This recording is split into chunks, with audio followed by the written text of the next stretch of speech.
Bismillahirrahmanirrahim. Today we are going to discuss the brachial plexus. But before going to the detail of the topic, we have to concentrate on the formation of spinal nerve again.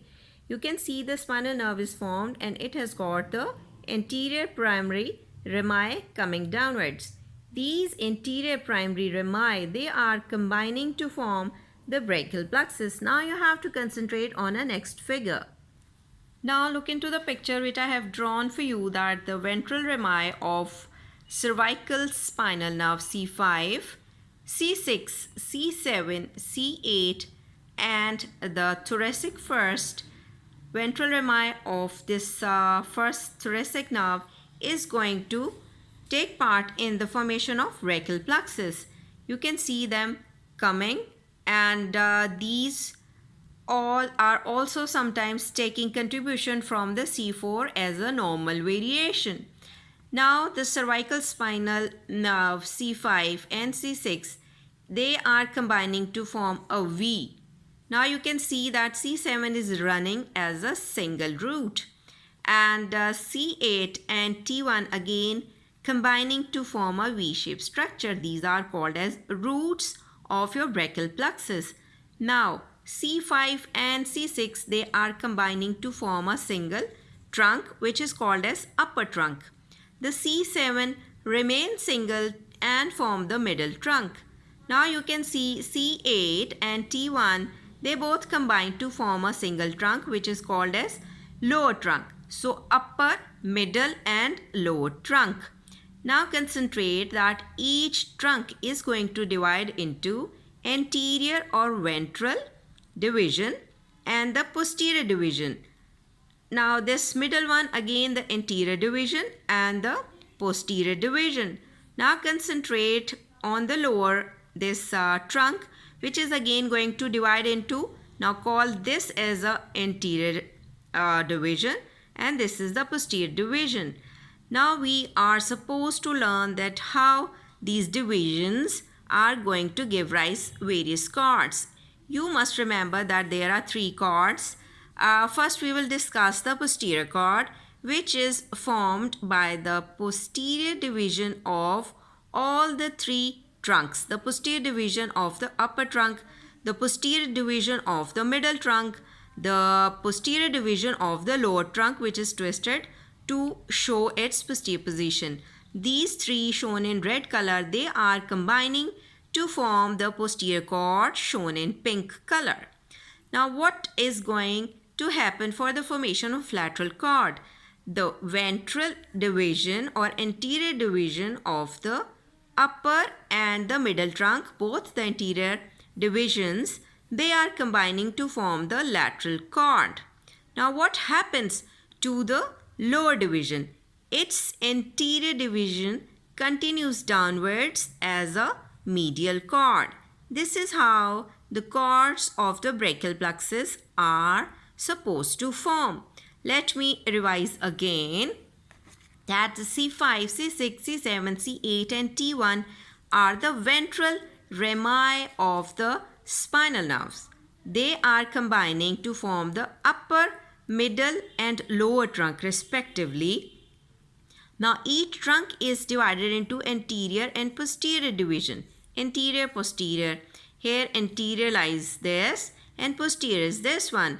The three respected posterior, these are joining to form the posterior chord. And now concentrate the ventral or anterior division of the upper two trunks, they are joining to form your lateral chord, and the anterior division of the lower chord is continuing as a medial chord. Now we have to learn the name of the branches of all the brachial plexus. So concentrate on the root area. Near the C5, from here a nerve arises from this root and this becomes the dorsal scapular nerve. This dorsal scapular nerve is going to supply the rhomboidus muscles, and the another name given to this dorsal scapular nerve is the nerve to rhomboidus. Now concentrate that from the C5 and from the C6 and from the C7 a long thoracic nerve is running downward, and taking origin from the three roots or ventral rami of the cervical nerves. And this one is called as the long thoracic nerve or nerve to serratus anterior. So remember that two S are important that are taking origin from the roots as a branches. The dorsal scapular nerve and the nerve to serratus anterior, which you have learned as the long thoracic nerve. Now concentrate on the divisions of the brachial plexus. The two nerves being shown in the green color, you can see the suprascapular nerve, again a nerve starting with the word S. And you can observe another nerve which is nerve to subclavius. This is again starting with the letter S. So isn't it easy that the root are also giving two branches with the name starting with the or using a letter S in them, and the division is also give rise to nerves which are starting with the letter S in both of them, just to remember. Now we have to learn that which branches are coming from the three cords we have learned just now. This is the lateral cord, this is the posterior cord, and this is the medial cord. First concentrate on the lateral cord. Lateral cord is giving rise to a nerve called as lateral pectoral nerve, shown in a black color. There is another important nerve coming from this lateral cord is musculocutaneous nerve.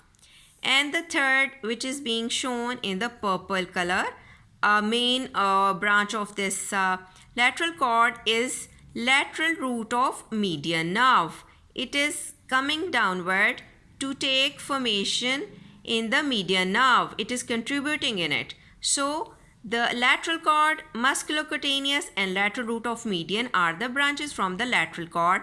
So the initial word is L, M, and L. So you can use the mnemonic let me live. So lateral cord giving rise to a branch, the lateral pectoral, musculocutaneous, and lateral root of median. So let me live. These are the mnemonics to memorize the branches coming from the lateral cord. Now concentrate on the other cord.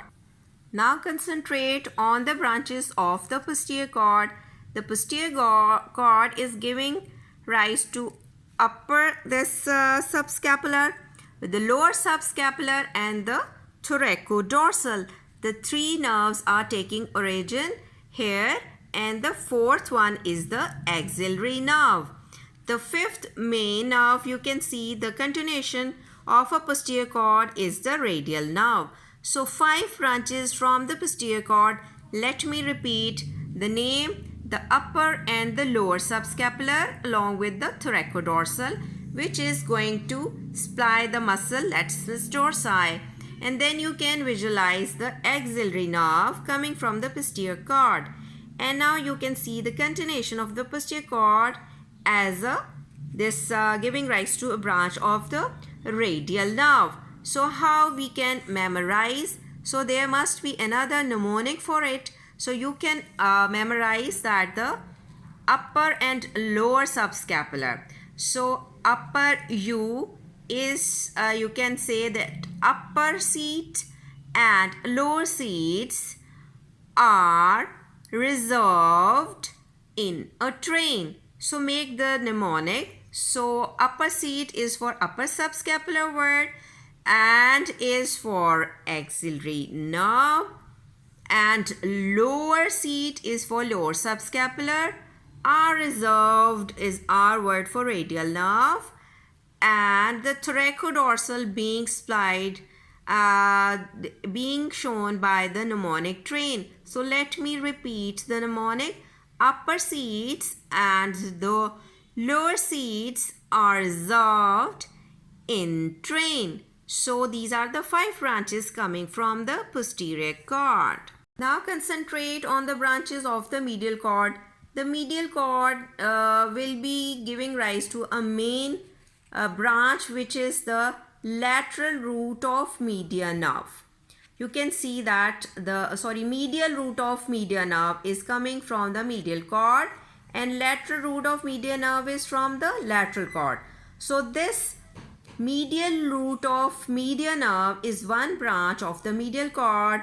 Another nerve from the medial cord is the medial pectoral nerve. Then you can visualize that there is medial cutaneous nerve of arm, and then there is a medial cutaneous nerve of forearm. Then you can visualize another main branch, the ulnar nerve. So here you can come across again with the 5 branches coming from the medial cord, starting 4 nerves with the letter M and 1 with the letter U. Let me repeat. One branch is medial root of medial nerve. The other is medial pectoral. The third one is medial cutaneous nerve of arm. Fourth is medial cutaneous nerve of forearm. And then comes the ulnar nerve. So we can make the mnemonic. My mom made my upbringing very well. So M for my, then another M for mom, another M for maid, and then another M for me. Then comes the U for upbringing very well.